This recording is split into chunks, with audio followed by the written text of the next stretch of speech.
महाकुंभ पर जिस तरीके की सियासत हो रही है और उस सियासत में जिस तरीके के बयान आ रहे हैं, वो चाहे गंगा के पानी को लेकर हो, चाहे महाकुंभ को लेकर ममता बनर्जी ने जिस तरीके से उसको मृत्यु का कुंभ बता दिया। पूरे बंगाल के जो हिंदू कम्युनिटी के लोग हैं, जिनकी आस्था सनातन धर्म के अंदर है, उन्हें ये बयान लंबे समय तक याद रखना चाहिए कि ममता बनर्जी ने हिंदू आस्था के साथ किस तरीके का आहत करने का काम किया है। 18 घंटे तक सरकार बता नहीं पाई कि कितने लोग मरे। प्रधानमंत्री जी ट्वीट कर रहे हैं और उत्तर प्रदेश सरकार को, तो इन सब चीजों को लेकर के सवाल उठे।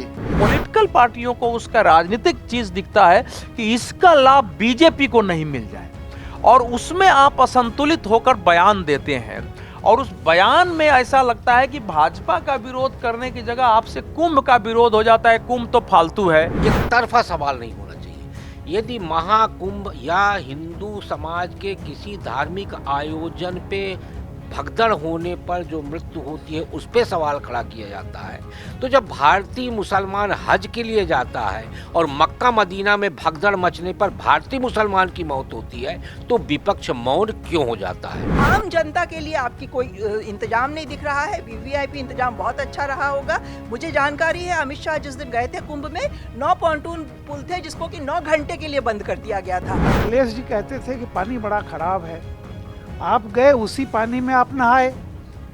योगी जी को कह रहे हैं को कपड़े पहन के क्यों नहा रहे थे, आप भी कपड़ा पहन के नहाए हैं। निर्वस्त्र कोई नहीं हो सकता। लेकिन ये इस तरह की जो राजनीति है, अल्टीमेटली जो ममता बनर्जी ने जो कहा है वो एक हताशा। नमस्कार, अमर उजाला.com पर आपका स्वागत है। आपके साथ मैं हूं आदर्श झा। आप देख रहे हैं अपना पसंदीदा शो खबरों के खिलाड़ी। देखिए, प्रयागराज में महाकुंभ चल रहा है और अब महाकुंभ खत्म होने के नजदीक आ रहा है, लेकिन फिर भी लोगों के वहां पहुंचने का, स्नान करने का सिलसिला, महाकुंभ में जाकर वो दिव्य अनुभूति लेने का सिलसिला लगातार जारी है। बड़ी संख्या में श्रद्धालु पहुंच रहे हैं। 55-54 करोड़ श्रद्धालु अभी तक पहुंच चुके हैं, जो सरकार की तरफ से जानकारी दी जा रही है। लेकिन सवाल यह है, इन सब के बीच महाकुंभ पर जिस तरीके की सियासत हो रही है और उस सियासत में जिस तरीके के बयान आ रहे हैं, वो चाहे गंगा के पानी को लेकर हो, चाहे महाकुंभ को लेकर ममता बनर्जी ने जिस तरीके से उसको मृत्यु का कुंभ बता दिया। हादसे जरूर हुए, आप सवाल व्यवस्था पर उठा सकते थे, सवाल वहां पर किए गए तमाम इंतजाम पर, उसकी तैयारी पर, कहाँ चूक हो गई उस पर उठाए जा सकते थे। लेकिन महाकुंभ को मृत्यु कुंभ कहना, ये कहाँ तक सही है? ये तमाम ऐसे सवाल हैं जो साफ इशारा करते हैं कि क्या इस पर सियासत होगी और इस सियासत के जरिए भी वोट बैंक बचाने की कवायद होगी या वोट बैंक को इकट्ठा करने की कवायद होगी, ये समझना बहुत जरूरी है। इसी पर बात करने के लिए सभी खास मेहमान हमारे साथ मौजूद है। समीर चौगाकर जी हैं, विनोद अग्निहोत्री जी हैं, अवधेश कुमार जी हैं, राकेश शुक्ला जी हमारे साथ हैं, पूर्णिमा जी मौजूद हैं, रामकृपाल सर हैं। आप सबका बहुत स्वागत है। समीर सर, आपसे शुरू करूंगा। महाकुंभ को ममता बनर्जी मृत्यु का कुंभ बता रही हैं, बाकी दूसरी विपक्षी पार्टियां महाकुंभ के पानी को लेकर सियासत कर रही हैं कि भाई गंगा का जो पानी है वो इतना दूषित हो गया। ये सियासत मतलब किस स्तर पे चली गई है, क्यों इस तरीके से? क्या कुंभ जितना भव्य दिव्य दिख रहा है उसको लेकर, हाँ जो हादसे हुए सवाल उस पर भी उतने ही बनते हैं, लेकिन इस तरह की सियासत?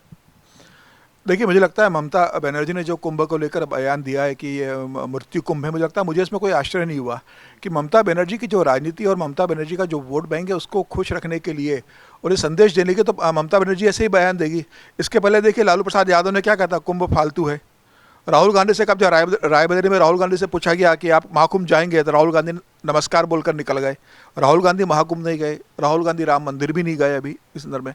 अखिलेश यादव महाकुंभ में जरूर डुबकी लगाने मजबूरी में गए थे जब उन्हें दिखा कि अभी अयोध्या के अंदर जिस तरीके से मिल्कीपुर का विधानसभा चुनाव है, उपचुनाव है, तो वो संदेश देने के लिए गए। और अखिलेश यादव को लग रहा है कि सिर्फ उत्तर प्रदेश के अंदर वह एमवाय समीकरण के दम पर राजनीति नहीं कर सकते और सिर्फ मुसलमानों की राजनीति नहीं कर सकते।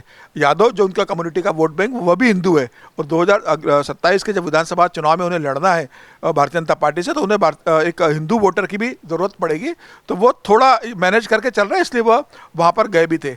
देखिए, ममता बनर्जी का बहुत स्पष्ट है। ममता बनर्जी अगर ये कह देती है कि मदरसों में भाई बच्चों को आतंकवादी की ट्रेनिंग दी जाती है, तो बड़ा आश्चर्य होगा कि भाई ममता बनर्जी ने ऐसा बयान को दे दिया। ममता बनर्जी की राजनीति बहुत स्पष्ट है। जो बंगाल का मुसलमान है वो तो ममता बनर्जी के साथ बिल्कुल कंधे से कंधा मिलाकर और बहुत पूरी ताकत के साथ खड़ा है। अगर ममता बनर्जी लगातार 2011 से अगर बंगाल में जीत रही है, तो उसमें बड़ी भूमिका मुसलमान मतदाताओं की है, जिसके साथ ममता बनर्जी हर पल और हर समय खड़ी रहती है। तो मुझे लगता है कि ममता बनर्जी ने अपनी राजनीति को देखकर ये बयान दिया है, लेकिन पूरे बंगाल के जो हिंदू कम्युनिटी के लोग हैं, जिनकी आस्था सनातन धर्म के अंदर है, उन्हें ये बयान लंबे समय तक याद रखना चाहिए कि ममता बनर्जी ने हिंदू आस्था के साथ किस तरीके का आहत करने का काम किया है। ठीक है, ममता बनर्जी अगर जो भगदड़ हुई है उसमें कुछ अगर घटनाएं घटी है तो उस पर ममता बनर्जी प्रश्न उठा सकती थी, उसमें कोई दिक्कत नहीं। अखिलेश यादव ने भी उससे उठाया, आप उठा सकते हो। लेकिन जिस तरीके से अगर बंगाल में आरजीकर में जो मेडिकल कॉलेज में डॉक्टर के साथ जिस तरीके से जघन्य रेप हुआ, मर्डर हुआ, उस घटना के बाद अगर ये कह दिया जाए कि ममता राज्य में हर महिला के साथ रेप होता है, बंगाल रेपिस्ट कैपिटल स्टेट बनते जा रहा है, तो क्या ये ठीक होगा? तो मुझे लग रहा है कि ममता बनर्जी को इस तरह के बयान से बचना चाहिए था। लेकिन ममता बनर्जी की जिस तरह की राजनीति करती है और ममता बनर्जी जिस तरीके से भविष्य की राजनीति देख रही है, उसमें ऐसी बयान को उम्मीद थी। और मैं समझता हूँ कि सिर्फ ममता बनर्जी का बयान यही नहीं रुकने वाला है, आने वाले समय में ममता बनर्जी इससे आगे बढ़कर भी बयान देगी, ये तय है, क्योंकि यह उनकी राजनीति की मजबूरी है। राजनीतिक मजबूरी तो है, लेकिन विनोद सर, कुंभ सियासत का अखाड़ा क्यों बन गया है? कुंभ तो आस्था का महाकुंभ था ना, सियासत का अखाड़ा क्यों बन गया? या जिस तरीके से योगी सरकार ने उसको बताने की कोशिश की कि भाई 144 साल के बाद संयोग, इतना दिव्य आयोजन, भव्य आयोजन, हादसे जरूर हुए, उन पर बहुत सारे सवाल हैं, उस पर सवाल उस तरीके से उठने चाहिए थे, लेकिन सियासत हम कुंभ की शुरुआत से देख रहे हैं। देखिए, कुंभ को सियासत का औजार किसने बनाया, इस पर देखना पड़ेगा। कुंभ कोई पहली बार देश में नहीं हुआ है, हर 12 साल बाद प्रयागराज में कुंभ होता है, और उसी साइकिल में देश के तमाम राज्यों में, उज्जैन में, नासिक में, हरिद्वार में कुंभ होता है। तो क्या हर सरकार निजाम करती है अपनी साधनों के तहत, और हर समय आपकी चुनौतियां बढ़ती जाती हैं। जाहिर है 2013 में जितने लोग आए थे उससे कई गुना ज़्यादा इस बार आए और बुलाए गए। कुंभ आस्था और श्रद्धा का विषय है। कुंभ कोई जाए या ना जाए, ये उसकी अपनी आंतरिक इच्छा की बात है। बहुत सारे लोग कुंभ नहा के आए, उन्होंने उसका वो किया, बहुत सारे लोग नहीं भी गए। लेकिन जो नहीं गए इसका मतलब ये नहीं कोई वो हिंदू विरोधी है, हिंदू नहीं है, ये भी कहना उचित नहीं है। बहुत सारे लोग, हम 6 लोग यहाँ बैठे हैं, अभी आप पूछ लो कितने लोग गए, शायद एक आध कोई गया होगा। तो इसका मतलब थोड़ी हम हिंदू नहीं है, हम सारे हिंदू हैं और हमारी आस्थाएँ हैं, मान्यताएँ हैं, नहीं जा पाए। तो लेकिन इस बार कुंभ का आयोजन में ये बात रखिए, कुंभ में बाकायदा जिस तरह से उसका प्रचार किया गया कि ऐसा माहौल बनाया गया कि जो कुंभ न जाए तो पता नहीं उससे क्या अपराध हो जाएगा। किसी ने कहा कि जो कुंभ नहीं जाएगा, किसी कथावाचक ने, वो देशद्रोही है, वो हिंदू विरोधी है।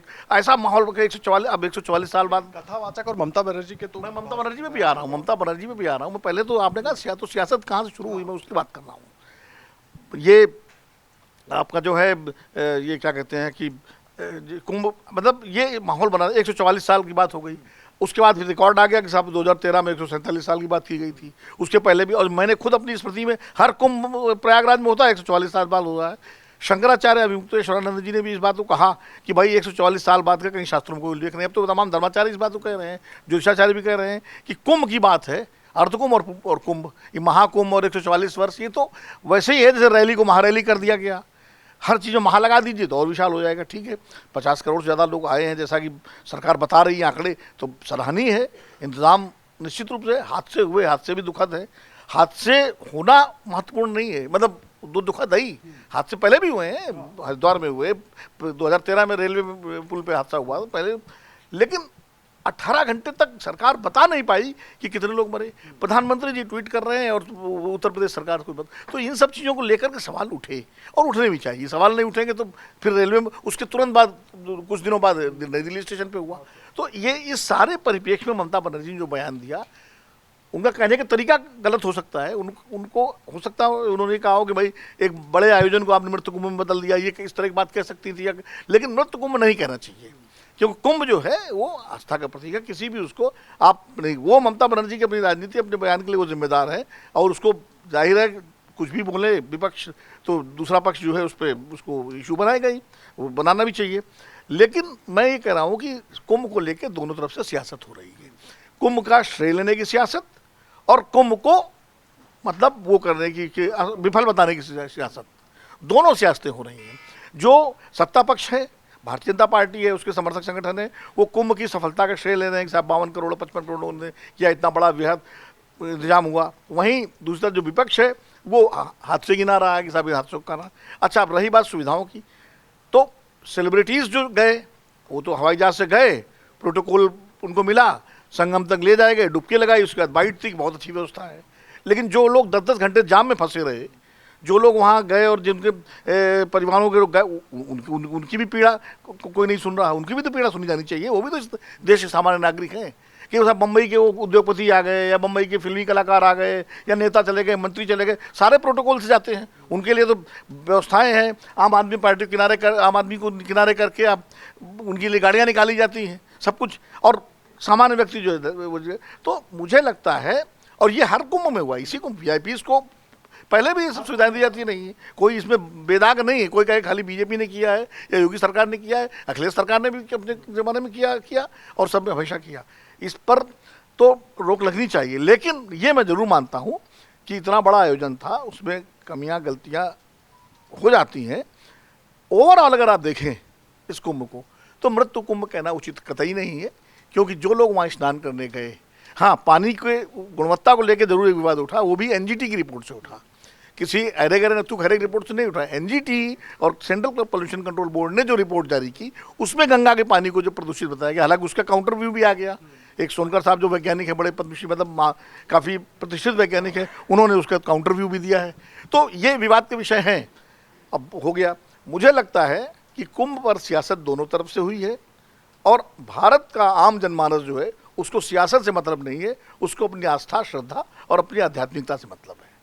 वो अगर गंगा स्नान करने गया है तो ना वो बीजेपी को खुश करने गया है, और जो गंगा स्नान करने नहीं गया है वो विपक्ष को खुश करने के लिए नहीं गया है। अपनी अपनी इच्छा के अनुसार लोगों ने अपने फैसले लिए हैं और उन्होंने वहाँ पर भागीदारी की है।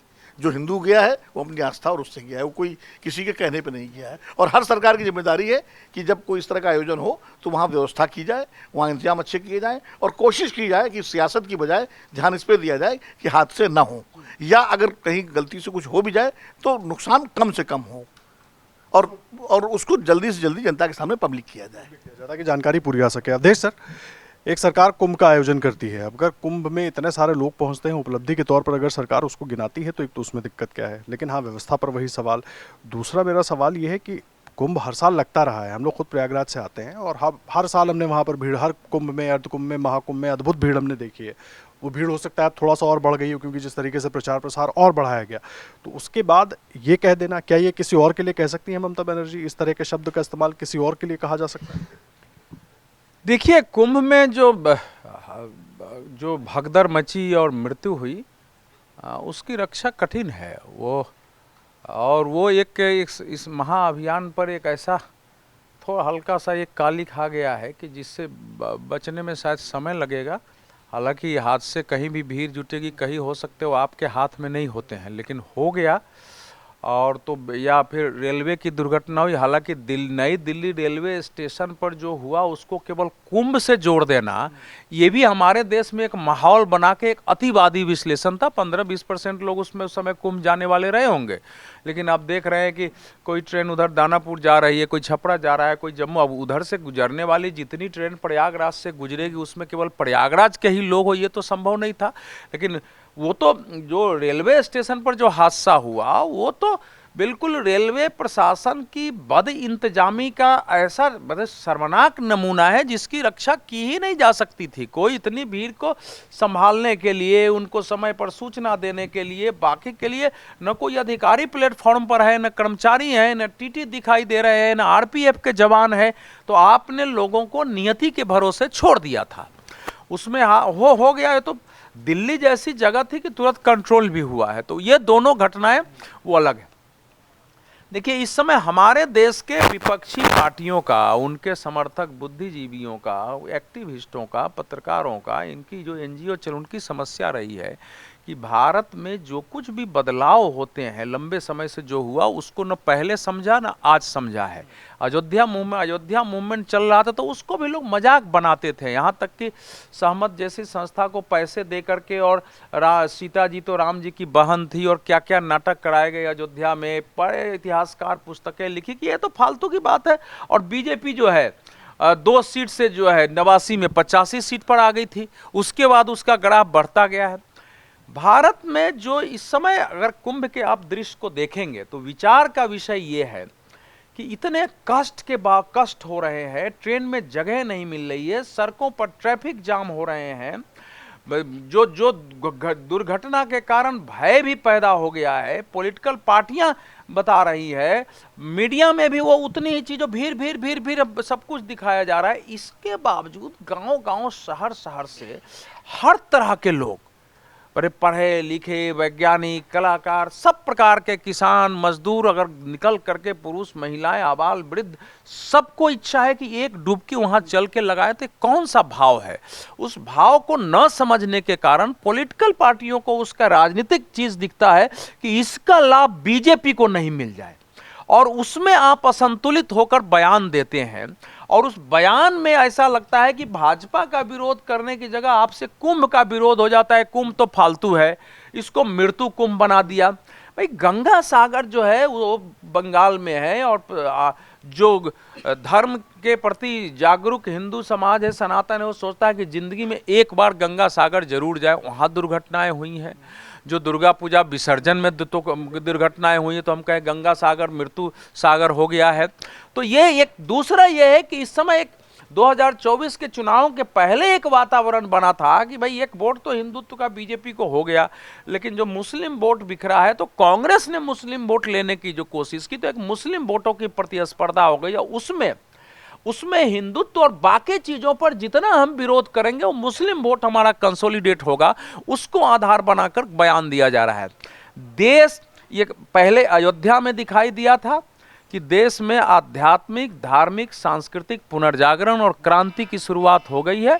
हमारा देश पॉलिटिकल क्रांति का विषय नहीं रहा है। 1789 में फ्रांसीसी क्रांति के साथ एक क्रांति का स्वरूप बना। वो आध्यात्मिक धार्मिक सांस्कृतिक पुनर्जागरण क्रांति में अयोध्या में दिखी थी, उसका एक व्यापक रूप हमको वो यहाँ दिख रहा है, ये कुंभ महाकुंभ में दिख रहा है। और वो स्वरूप का अभी परिणति क्या होगी कहना कठिन है। उसकी पॉलिटिकल परिणति में अभी हम नहीं कह सकते हैं कि उसका जो राजनीतिक परिणाम होगा वो क्या होगा, किसको वोट मिलेगा नहीं मिलेगा, वो निर्भर करेगा कि राजनीतिक पार्टियां किस रूप में जाती है। लेकिन ये एक परिवर्तन भारत को समझने वालों के लिए ये निश्चित रूप से उत्साह का और आह्लाद का विषय है कि जिसको महर्षि अरविंद ने, स्वामी विवेकानंद ने, इवन महात्मा गांधी जी ने कहा कि धर्म ऐसा क्षेत्र है, वो क्रांति हमको दिख रही है। और इसी के आधार पर भारत भविष्य में, जो कि पुण्य का काम, अगर देश में पुण्य, ज़्यादातर लोग अगर पुण्यात्मा होते हैं, काम करते हैं, तो उससे देश की निगेटिविटी बढ़ती है, देश के संस्कार चरित्र पैदा होते हैं, और फिर वो देश दुनिया में खड़ा होता है और दुनिया को भी दिशा देता है। इसलिए मेरे लिए तो ये महाकुंभ जो है भारत में धार्मिक आध्यात्मिक सांस्कृतिक पुनर्जागरण और क्रांति का एक अभियान बना है। उस क्रांति से पॉलिटिकल पार्टियां डरी हुई हैं और उनके आधार पर जो है इस प्रकार के वक्तव्य आ रहे हैं। कुंभ से ये डर कितना जायज है? क्योंकि सवाल ये है कि क्या वो जो तस्वीरें आ रही हैं कि एक बड़ी भीड़ पहुंचती है, कुंभ में स्नान करती है, फिर उसके बाद अयोध्या में बहुत ज़्यादा भारी भीड़ दिखाई देती है, क्या ये वहाँ से वो डर पनप रहा है, या वाकई ये जो भीड़ जा रही है ये कहीं से स्पष्ट हो रहा है कि भाई ये जो है ये बीजेपी का वोट बैंक है, इसलिए किसी तरीके से अपना वोट बैंक कंसोलिडेट करना है, इसलिए इस तरह के बयान? आप व्यवस्था पर सवाल उठाइए ना। कुंभ में जो हादसा हुआ उस पर 100 सवाल आप भी पूछिए, हमने भी पूछे हैं। रामचरितमानस में तुलसीदास जी ने एक चौपाई लिखी है, जाकी रही भावना जैसी प्रभु मूरत देखी तिन तैसी। जिस व्यक्ति ने प्रभु श्री राम को जिस भाव से देखा, उसको वो उस रूप से दिखाई दिए। कुंभ में किसी को सब दिखाई दे रहा, किसी को गंदगी दिखाई दे रही, और किसी को वहाँ पे आस्था श्रद्धा और भारतीय संस्कृति की त्रिवेणी दिखाई दे रही। तो ये सबका अपना अपना भाव है। प्रचार की जहाँ तक बात की जा रही है, कुंभ को लेके बिल्कुल प्रचार नहीं किया गया। सिर्फ ये बताया गया है कि इस तारीख से इस तारीख तक यहाँ महाकुंभ लगा है, लोग अपने से जा रहे हैं। व्यवस्था की जहाँ तक बात है, कोई भी आदमी वहाँ ने जाके ये नहीं कह रहा कि हमारे लिए राज्य सरकार ने क्या व्यवस्था किया हुआ है, सब अपनी व्यवस्था से जा रहे हैं। तो ये जो वेग जा रहा वहाँ पे अपनी व्यवस्था से, उस व्यवस्था के बीच में एक व्यवधान पैदा हुआ, भीड़ ज़्यादा बढ़ गई और उस ज़्यादा भीड़ के कारण मृत्यु हुई। ये बिल्कुल सच्चाई है। मृत्यु पे सवाल खड़ा करना विपक्ष का हक बनता है और होना चाहिए। व्यवस्था पे सवाल खड़ा करना विपक्ष का हक बनता है, होना चाहिए, लेकिन एक तरफा सवाल नहीं होना चाहिए। यदि महाकुंभ या हिंदू समाज के किसी धार्मिक आयोजन पे भगदड़ होने पर जो मृत्यु होती है उस पे सवाल खड़ा किया जाता है, तो जब भारतीय मुसलमान हज के लिए जाता है और मक्का मदीना में भगदड़ मचने पर भारतीय मुसलमान की मौत होती है, तो विपक्ष मौन क्यों हो जाता है? तब भी सवाल किया जाना चाहिए। और उसके लिए भी भारत सरकार से सवाल किया जाना चाहिए कि आप सऊदी अरब सरकार से पूछिए कि जब हमसे व्यवस्था और सुरक्षा का पैसा लिया जाता है हज कराने के लिए, तो ये सुरक्षा और व्यवस्था भारतीय मुसलमानों को क्यों नहीं दी जाती। तो सवाल एक तरफा नहीं होना चाहिए। अब आप जो भीड़ की बात कर रहे हो, वोट की बात करें, बंगाल की जो तासीर है वहाँ का धार्मिक और राजनीतिक तासीर अलग है। वहाँ का जो बंगाली और मुसलमान है, मुसलमान एक तरफा है और बंगाली दूसरी तरफा है। बंगाली के लिए हिंदू धर्म का सबसे बड़ा उत्सव होता है नवरात्र का। इसके अलावा वो अपने को हिंदू नहीं मानता, इसके अलावा वो खुद को बंगाली मानता है। इसीलिए जब आपके बांग्लादेशी घुसपैठिए और रोहिंग्या आ रहे हैं बंगाल में और वो उनके हक को मार रहे हैं, उसके बाद भी वो इसीलिए मौन है क्योंकि उनके मन में किसी भी तरह का ऐसा भाव नहीं है और इसी वजह से वो अपने हक को छीनने दे रहे हैं। तो वहाँ ममता बनर्जी की तरफ से जो मृत्यु कुंभ कहा गया, उसके पीछे उनका सीधा सीधा फंडा ये है कि वो अपने वोट को एक साफ मैसेज दी हैं मुस्लिम समाज को भी और बंगाली समाज को भी, क्योंकि उनको पता है कि बंगाली हिंदू खुद को नहीं मानता, वो खुद को बंगाली मानता है और नवदुर्गा की पूजा करता है। दूसरे दलों को में देखिए तो दूसरे राजनीतिक दलों के सामने संकट ये है कि उन्हें दो नाव में सवारी करना है। उनको हिंदू वोट भी चाहिए और मुस्लिम वोट भी चाहिए। कांग्रेस के सामने समस्या ये है कि उसके लिए दोनों तरफ, एक तरफ कुआं और दूसरी तरफ खाई है। यदि वो कुंभ में जाते हैं तो जो मुसलमान लोकसभा चुनाव में उनके साथ जुड़ा है उन्हें डर लग रहा है कहीं वो छिटक ना जाए, और नहीं जाते हैं तो जो वो जातिगत जनगणना का एक एजेंडा लेके घूमे और संविधान हाथ में लेके घूमे, तो उससे उनको ये भी खतरा महसूस हो रहा है कि ये एजेंडा भी कहीं हमारा डैमेज ना हो जाए, क्योंकि कुंभ जाने वाले सिर्फ ब्राह्मण ठाकुर बनिया नहीं है, कुंभ जाने वालों में दलित भी है, ओबीसी भी है। तो ये कांग्रेस के सामने समस्या है, क्षेत्रीय दलों के सामने अलग समस्या है, और ममता बनर्जी का स्पष्ट जो है राजनीति है, क्योंकि उनको बंगाल से बाहर चुनाव नहीं लड़ना, वो अपने बंगाल के मतदाताओं को जो संदेश देना था उस मृत्यु कुंभ के जरिए उन्होंने दे दिया। नहीं, वो तो दे दिया, लेकिन अब सवाल ये है, देखिए पूर्णिमा जी, बात सबसे पहले तो आस्था की है। मैं खुद प्रयागराज से आता हूँ, बचपन से देखता रहा हूँ कुंभ को। मेरी दादी खुद वहाँ पर कल्पवास करती थी और शायद छोटे थे तब तो सर भी नहीं दिखते थे, केवल पीठ दिखाई देती थी, और तब से हम वहाँ पर भीड़ देखते आ रहे हैं और हादसे छुटपुट होते रहे, तो सबकी व्यवस्थाओं में होते रहे। इस बार भी हादसा हुआ। एक ही बात, उस हादसे पर आप सवाल उठाइए, लेकिन दूसरी बात यह है इसके ज़रिए जो संदेश आप देने की कोशिश कर रहे हैं, तो ये तो सीधा सीधा ये दिखाई देता है कि आपको बीजेपी से ज्यादा कुंभ से दिक्कत नजर आ रही है कि भाई कुंभ का फायदा कहीं बीजेपी ना ले जाए, इस तरह का मैसेज निकल कर जा रहा है और इसी पर इतना सब खींचतान हो रही है। देखिए, कुंभ पर जो खींचतान हो रही है वो बेशक अपनी अपनी इंट्रिंसिक जो उनकी राजनीति है उसकी वजह से हो रही है, इसमें कोई शक नहीं है। लेकिन उस राजनीति, कुंभ को राजनीति का एक हथियार बनाना शुरू किसने किया? ये हमें दिखा बीजेपी की तरफ से शुरू हुआ, जब उन्होंने इतना ज्यादा उसका प्रचार और हाइपर तो बुराई क्या है प्रचार करने में? तो कुंभ के लिए प्रचार की जरूरत नहीं है, वो आस्था का विषय है और आज से नहीं, कुंभ तो बहुत समय से होता चला आ रहा है। और जो हिंदुओं की श्रद्धा है वो अपनी श्रद्धा के हिसाब से जाते हैं और वहाँ स्नान करते हैं। ये कोई आज की बात नहीं है कि मोदी सरकार या योगी सरकार आई है तो कुंभ करवा रही है इसलिए लोग आए। लोग तो कोई सरकार रही जाते हैं, स्नान करते हैं, वहाँ माथा टेकते हैं, पूजा करते हैं और आते रहे हैं। उसको अपनी उपलब्धि की तरह से प्रचारित करने लगना कि हम आए हैं और अब आप कुंभ को इतना हमने भव्य बना दिया है, अब आप आइए। मतलब पहले कुंभ भव्य नहीं था। कि सरकार में जब कुंभ हुआ तो उन्होंने भी उसकी उपलब्धि ली, अपनी उपलब्धि आप लीजिए, उपलब्धि आप बताइए, उसको लीजिए, लेकिन उसके साथ साथ आप व्यवस्था का भी तो इंतजाम रखिए। आप इतनी बड़ी संख्या में लोगों को आने का न्योता दे देते हैं और उसके बाद जब लोग पहुंचने लगते हैं तो आप कहते हैं कि इतनी भीड़ लग रही है तो अब हम इस पे क्या कर सके। श्रद्धालुओं को आपने भीड़ बता दिया। नई दिल्ली स्टेशन पे वो कीड़े मकोड़ों की तरह कुचल के मर गए। अभी सर ने कहा कि सिर्फ कुंभ का ही नहीं था, शायद अवधेश जी ने कहा कि सिर्फ कुंभ के लोग नहीं थे, लेकिन कुंभ स्पेशल ट्रेन की जो अफरा तफरी मची उसकी वजह से नई दिल्ली स्टेशन पे लोग मर गए। 300 किलोमीटर पहले से प्रयागराज जाने वाली सड़कें जाम हो गई, लोग 10-10, 12-12 घंटे अपनी सड़कों, गाड़ियों में, सड़कों पे फंसे रह गए। तो जब आप इतने बड़ी संख्या में इतना भव्य वे आयोजन कर रहे हैं, तो सिर्फ मेला का वेन्यू आप सिर्फ देखेंगे या उसके आसपास का जो व्यवस्था है उसका भी सोचेंगे कि जब ये लोग आएंगे तो वो कैसे आएंगे, किस साधन से आएंगे, रेल से आएंगे, बस से आएंगे, तो उस पर भी किसी की नज़र होनी चाहिए थी, उस पर भी ध्यान देना चाहिए था।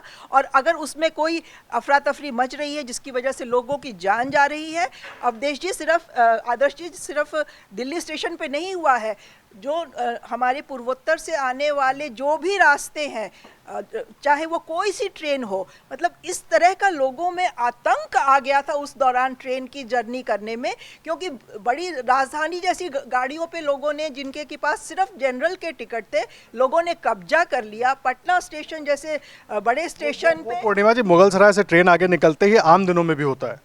ऐसा नहीं होता है कि आप अपने कोच में घुस ही ना पाए और जो टिकट लेके बैठे हुए हैं वो घुस ना पाए और कुंभ में आने वाले लोग उस पर कब्जा करके बैठ जाएं, क्योंकि कहीं से किसी ने अफवाह फैला दी कि आप जनरल का लेके एसी में चल सकते हैं क्योंकि ये कुंभ जा रहा है और कुंभ में आपके लिए कोई पूछने वाला नहीं है। तो ये जो एक माहौल बनाया गया, मुझे उस माहौल से आपत्ति है। श्रद्धा का एक पर्व है, आप उसको शांति से करवाइए, व्यवस्था देखिए कि जो रास्ते हैं वहाँ पे कोई मतलब मिस गवर्नेंस ना हो, मिस मैनेजमेंट ना हो और लोगों की जान ना जाए। अब कुंभ में ही जो भगदड़ मची, हमें सिर्फ एक के बारे में खबर बताई गई, उसके बाद पता चला कि 2 जगह भगदड़ मची है, 2 जगह लोगों की जानें गई हैं, संख्या कितनी है वो 18-20 दिन तक किसी को पता नहीं चला।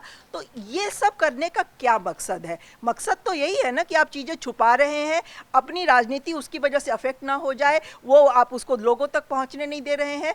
आम जनता के लिए आपकी कोई इंतजाम नहीं दिख रहा है। वीवीआईपी इंतजाम बहुत अच्छा रहा होगा। मुझे जानकारी है अमित शाह जिस दिन गए थे कुंभ में, 9 पॉन्टून पुल थे जिसको कि 9 घंटे के लिए बंद कर दिया गया था और लोग जो जहां था वहीं फंस गया और ना निकल सक रहे हैं, ना जा सक रहे हैं। तो आप ऐसी सिचुएशन क्यों क्रिएट कर रहे हैं? और जब ऐसी सिचुएशन आप क्रिएट कर रहे हैं, जानकारी लोगों तक पहुँचने नहीं दे रहे हैं, तो विपक्ष आप पे सवाल नहीं उठाएगा तो क्या? मृत्यु कुंभ भी तो कह रहे हैं। मृत्यु कुंभ बिल्कुल सही नहीं, मृत्यु कुंभ तो खैर बिल्कुल ही कंडेमनेबल है, ये तो वर्ड ही यूज नहीं करना चाहिए था। कुंभ के लिए आप इस तरह का वर्ड क्यों यूज कर रहे हैं? आप सरकार को जितना क्रिटिसाइज करना है करिए, व्यवस्था को जितना आपको कोसना है। ऐसा लग रहा है कि दिक्कत बीजेपी से नहीं, दिक्कत कुंभ से ज्यादा है।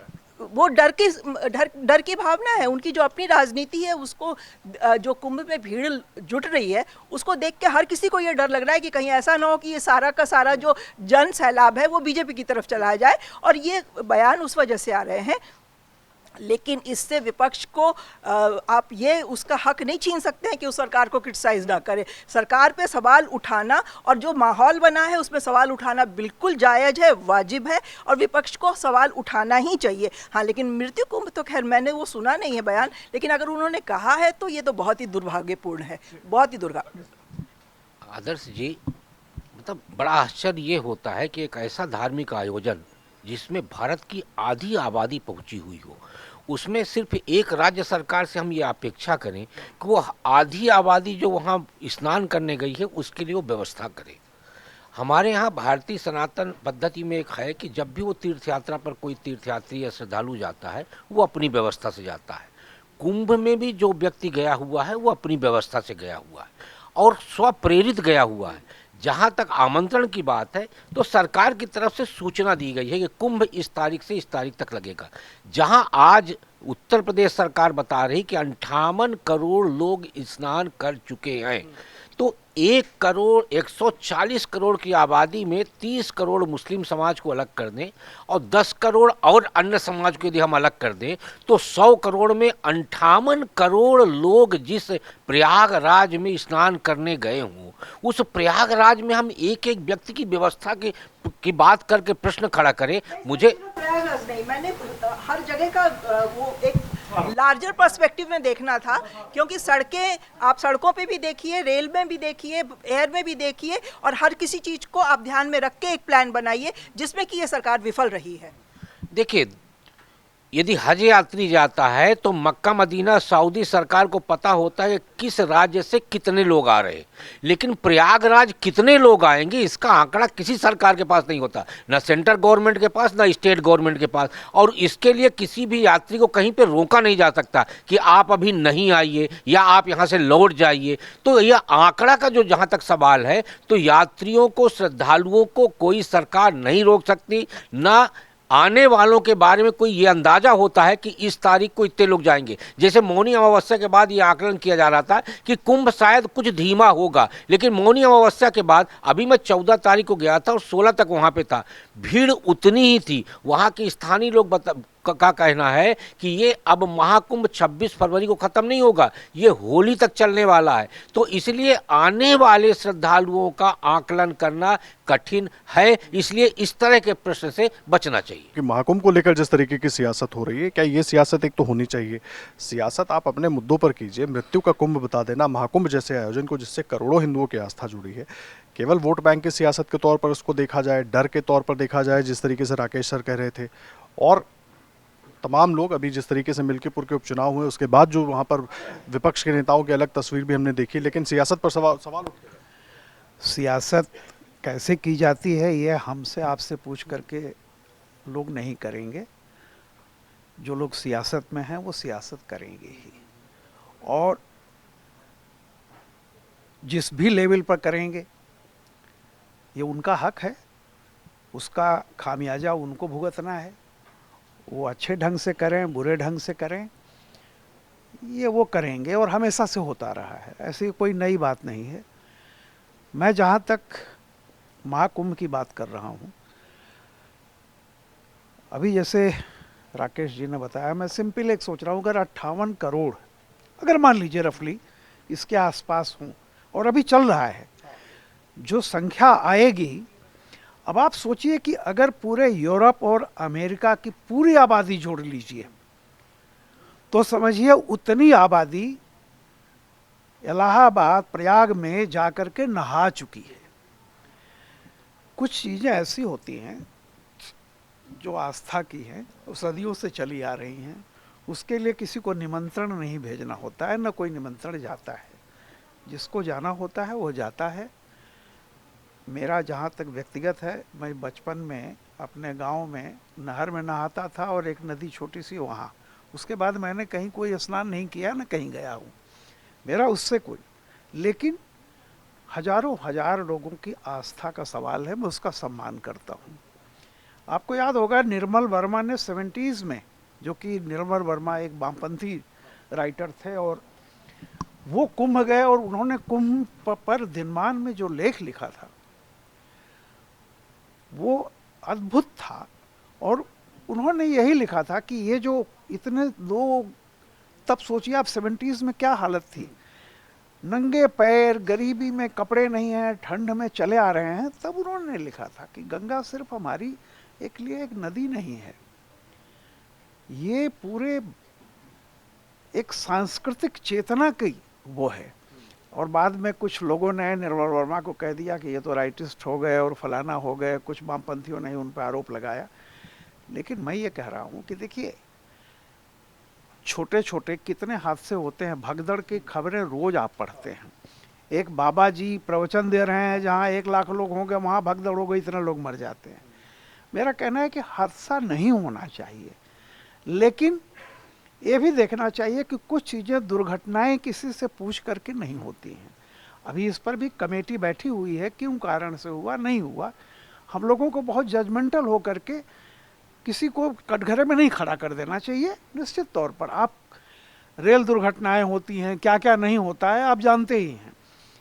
कि मेरा केवल ये कहना है कि जिस तरह के राजनीति, जिस तरह की आलोचना की कोशिश की गई, आलोचना का अधिकार सबको है, लेकिन आप ये बताइए कि अखिलेश जी कहते थे कि पानी बड़ा खराब है, आप गए उसी पानी में आप नहाए। योगी जी को कह रहे हैं को कपड़े पहन के क्यों नहा रहे थे, आप भी कपड़ा पहन के नहाए हैं। निर्वस्त्र कोई नहीं हो सकता। लेकिन ये इस तरह की जो राजनीति है, अल्टीमेटली जो ममता बनर्जी ने जो कहा है वो एक हताशा ये है कि वो जान गई हैं कि बंगाल के बाहर मेरा कोई भविष्य नहीं है, और बंगाल में अगर मुझे बनाए रखना है, ये जो आंधी चल रही है इसमें कहीं जो मेरा ये वोट बैंक है माइनॉरिटी, वो खिसक न जाए, इसलिए इस तरह का मृत्यु कुंभ है, फलाना कुंभ है। इससे ममता जी का ये फायदा होगा कि उनका जो